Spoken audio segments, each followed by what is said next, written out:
بسم الله الرحمن الرحيم. ألف لام را. تلك آيات الكتاب المبين. إنا أنزلناه قرآنا عربيا لعلكم تعقلون. نحن نقص عليك أحسن القصص بما أوحينا إليك هذا القرآن وإن كنت من قبله لمن الغافلين. إذ قال يوسف لأبيه يا أبت إني رأيت 11 كوكبا والشمس والقمر رأيتهم لي ساجدين. قال يا بني لا تقصص رؤياك على إخوتك فيكيدوا لك كيدا إن الشيطان للإنسان عدو مبين. وكذلك يجتبيك ربك ويعلمك من تأويل الأحاديث ويتم نعمته عليك وعلى آل يعقوب كما أتمها على أبويك من قبل إبراهيم وإسحاق إن ربك عليم حكيم. لقد كان في يوسف وإخوته آيات للسائلين إذ قالوا ليوسف وأخوه أحب إلى أبينا منا ونحن عصبة إن أبانا لفي ضلال مبين. اقتلوا يوسف أو اطرحوه أرضا يخل لكم وجه أبيكم وتكونوا من بعده قوما صالحين. قال قائل منهم لا تقتلوا يوسف وألقوه في غيابة الجب يلتقطه بعض السيارة إن كنتم فاعلين. قالوا يا أبانا ما لك لا تأمنا على يوسف وإنا له لناصحون. أرسله معنا غدا يرتع ويلعب وإنا له لحافظون. قال إني ليحزنني أن تذهبوا به وأخاف أن يأكله الذئب وأنتم عنه غافلون. قالوا لئن أكله الذئب ونحن عصبة إنا إذا لخاسرون. فلما ذهبوا به وأجمعوا أن يجعلوه في غيابة الجب وأوحينا إليه لتنبئنهم بأمرهم هذا وهم لا يشعرون. وجاءوا أباهم عشاء يبكون. قالوا يا أبانا إنا ذهبنا نستبق وتركنا يوسف عند متاعنا فأكله الذئب وما أنت بمؤمن لنا ولو كنا صادقين. وجاءوا على قميصه بدم كذب قال بل سولت لكم أنفسكم أمرا فصبر جميل والله المستعان على ما تصفون. وجاءت سيارة فأرسلوا واردهم فأدلى فأدلى دلوه قال يا بشرى هذا غلام وأسروه بضاعة والله عليم بما يعملون وشروه بثمن بخس دراهم معدودة وكانوا فيه من الزاهدين. وقال الذي اشتراه من مصر لامرأته أكرمي مثواه عسى أن ينفعنا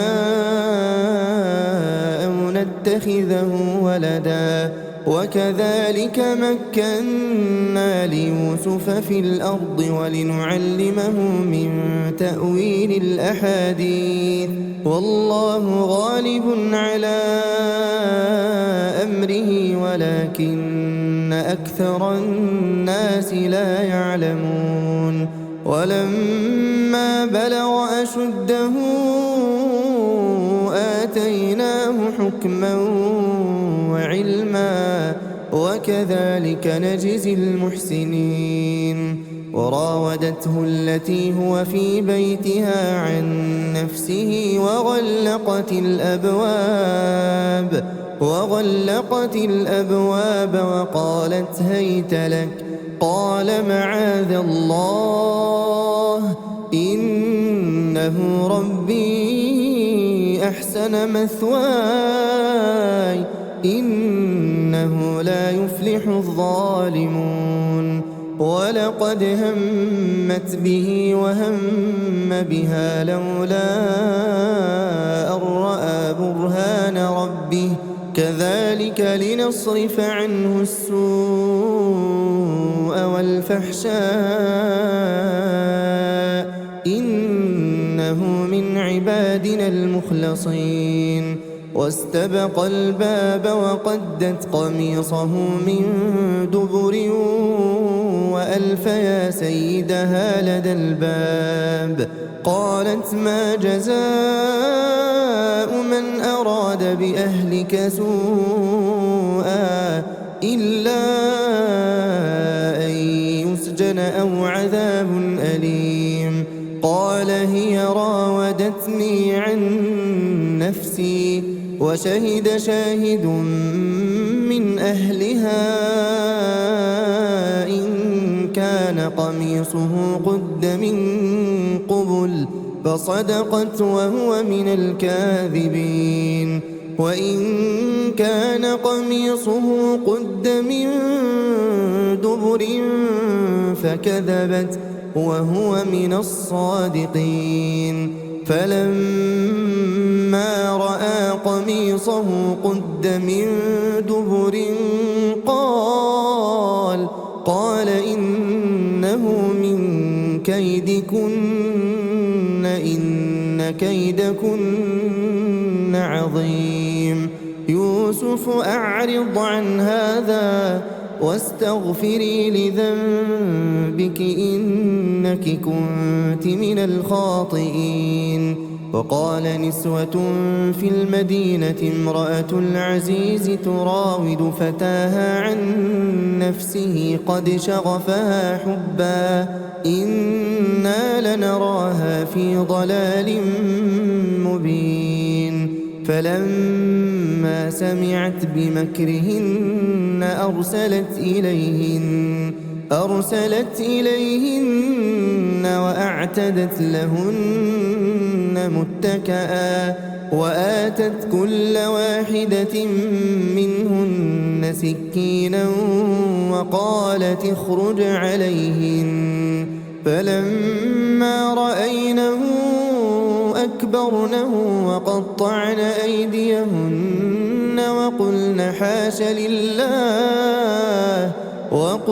حاش لله ما هذا بشرا إن هذا إلا ملك كريم. قالت فذلكن الذي لمتنني فيه ولقد راودته عن نفسه فاستعصم ولئن لم يفعل ما آمره ليسجنن وليكونن من الصاغرين. قال رب السجن أحب إلي مما يدعونني إليه وإلا تصرف عني كيدهن أصب إليهن وأكن من الجاهلين. فاستجاب له ربه فصرف عنه كيدهن إنه هو السميع العليم. ثم بدا لهم من بعد ما رأوا الآيات ليسجننه حتى حين. ودخل معه السجن فتيان قال أحدهما إني أراني أعصر خمرا وقال الآخر إني أراني أحمل فوق رأسي خبزا تأكل الطير منه نبئنا بتأويله إنا نراك من المحسنين.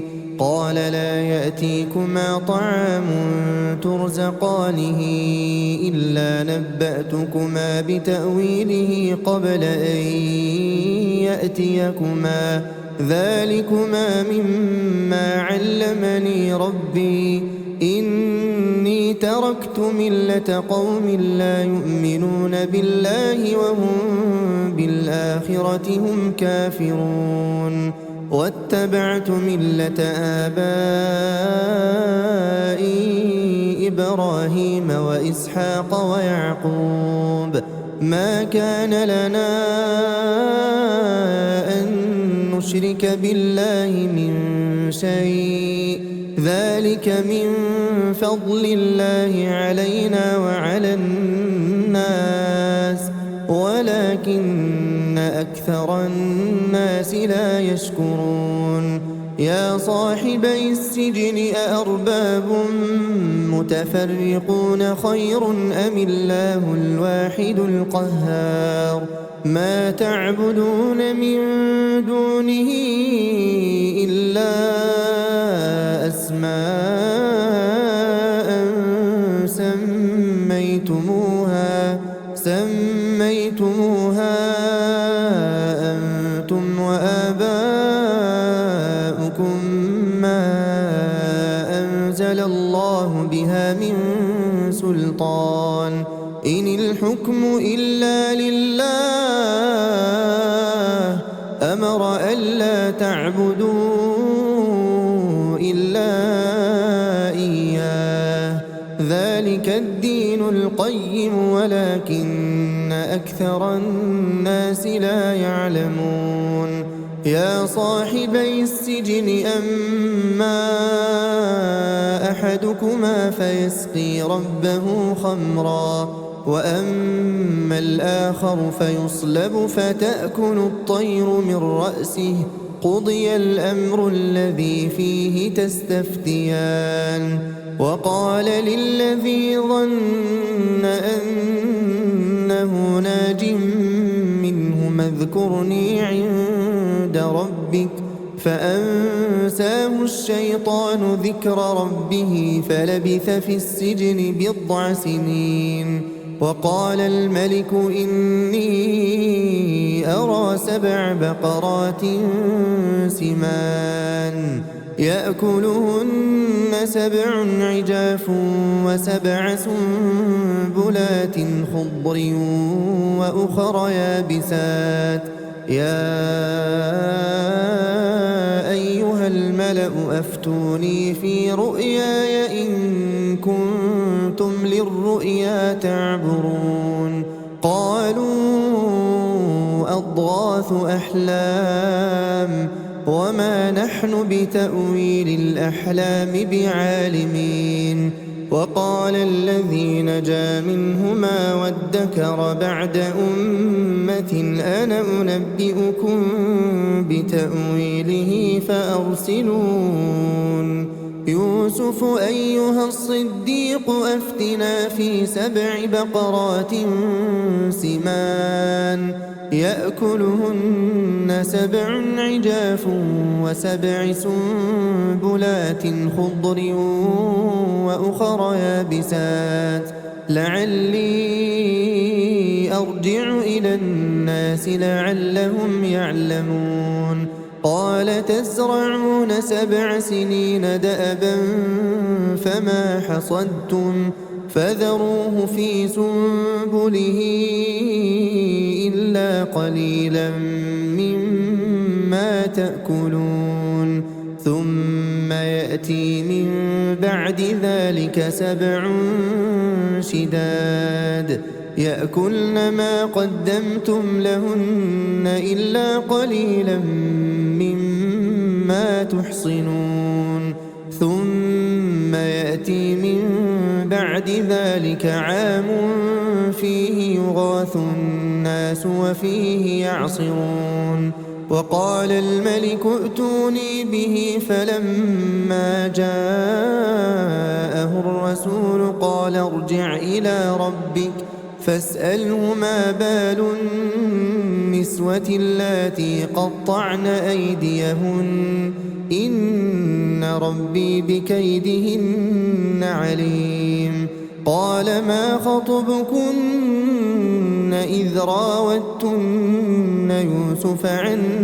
نفسه قلنا حاش لله ما علمنا عليه من سوء قالت امرأة العزيز الآن حصحص الحق أنا راودته عن نفسه وإنه لمن الصادقين ذلك ليعلم أني لم أخنه بالغيب وأن الله لا يهدي كيد الخائنين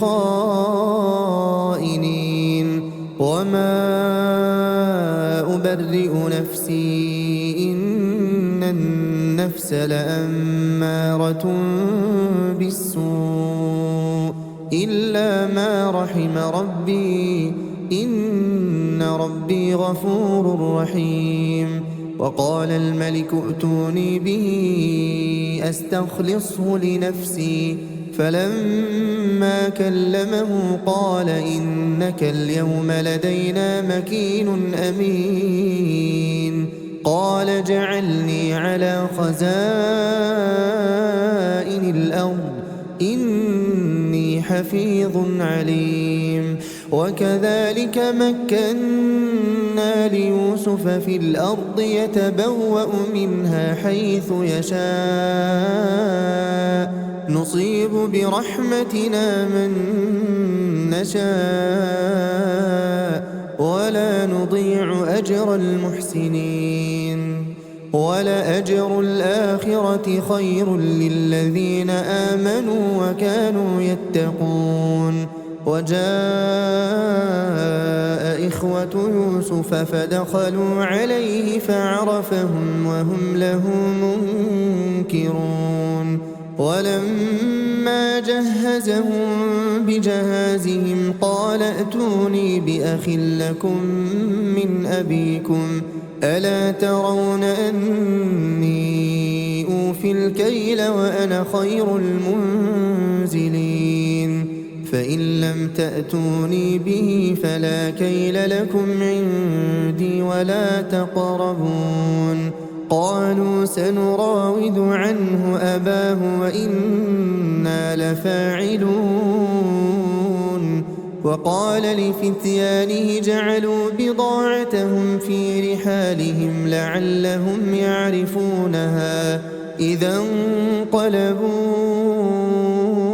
إلى أهلهم لعلهم يرجعون فلما رجعوا إلى أبيهم قالوا يا الكيل فأرسل معنا أخانا نكتل وإنا له لحافظون قال هل آمنكم عليه إلا كما أمنتكم على أخيه من قبل فالله خير حافظا وهو أرحم الراحمين ولما فتحوا متاعهم وجدوا بضاعتهم ردت إليهم قالوا يا أبانا ما نبغي هذه بضاعتنا ردت إلينا ونمير أهلنا ونحفظ أخانا ونزداد كيل بعير ذلك كيل يسير قال لن أرسله معكم حتى تؤتون موثقا من الله لتأتونني به إلا أن يحاط بكم فلما آتوه موثقهم قال الله على ما نقول وكيل وقال يا بني لا تدخلوا من باب واحد وادخلوا من أبواب متفرقة وما أغني عنكم من الله من شيء إن الحكم إلا لله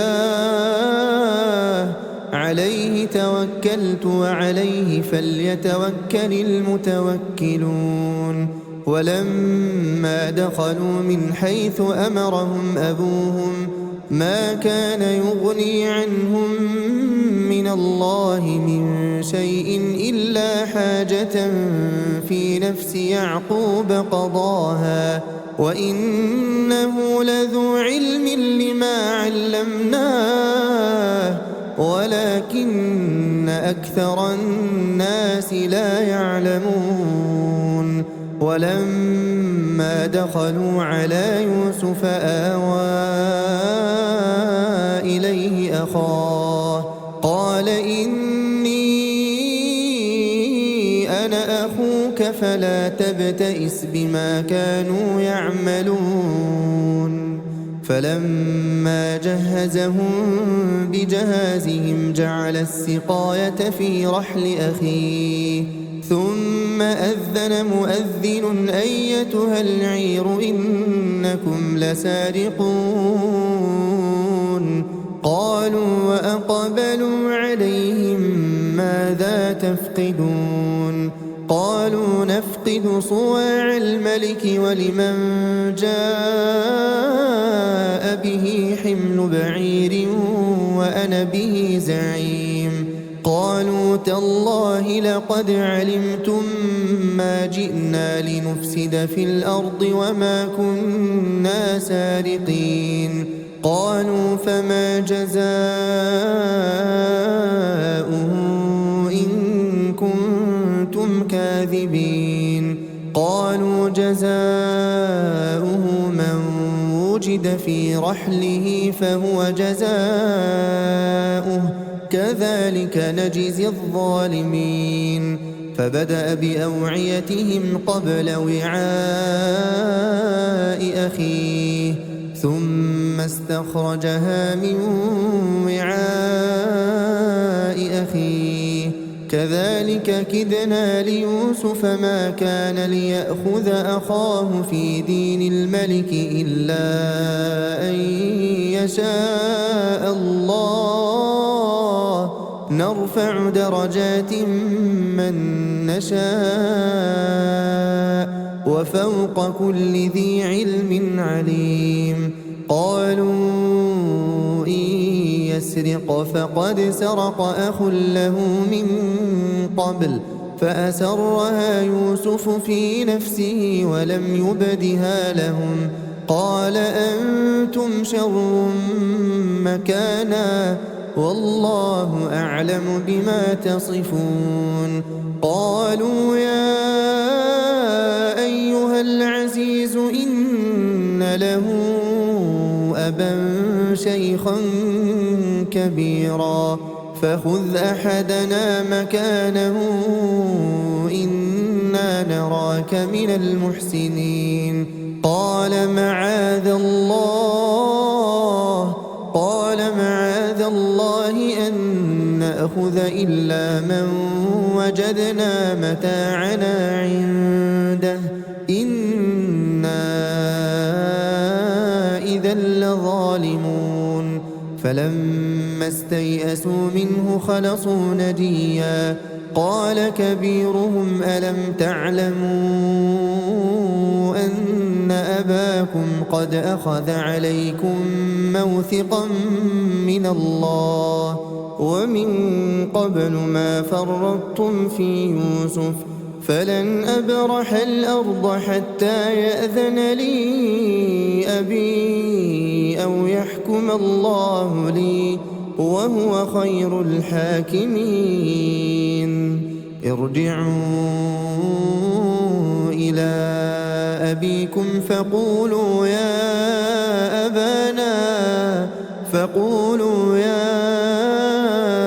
أبانا إن ابنك سرق وما شهدنا إلا بما علمنا وما كنا للغيب حافظين. واسأل القرية التي كنا فيها والعير التي أقبلنا فيها وإنا لصادقون. قال بل سولت لكم أنفسكم أمرا فصبر جميل عسى الله أن يأتيني بهم جميعا إنه هو العليم الحكيم. وتولى عنهم وقال يا أسفا على يوسف وابيضت عيناه من الحزن فهو كظيم. قالوا تالله تفتأ تذكر يوسف حتى تكون حرضا أو تكون من الهالكين. قال إنما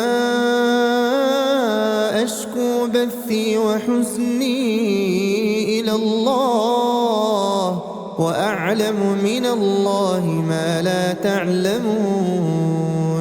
يا بني يذهبوا فتحسسوا من يوسف وأخيه ولا تيأسوا من روح الله إنه لا ييأس من روح الله إلا القوم الكافرون. فلما دخلوا عليه قالوا يا أيها العزيز مسنا وأهلنا الضر وجئنا ببضاعة مزجاة فأوف لنا الكيل وتصدق علينا إن الله يجزي المتصدقين. قال هل علمتم ما فعلتم بيوسف وأخيه إذ أنتم جاهلون؟ قالوا أئنك لأنت يوسف؟ قال أنا يوسف وهذا أخي قد من الله علينا إنه من يتق ويصبر فإن الله لا يضيع أجر المحسنين. قالوا تالله لقد آثرك الله علينا وإن كنا لخاطئين. قال لا تثريب عليكم اليوم يغفر الله لكم وهو أرحم الراحمين. اذهبوا بقميصي هذا فألقوه على وجه أبي يأت بصيرا وأتوني بأهلكم أجمعين.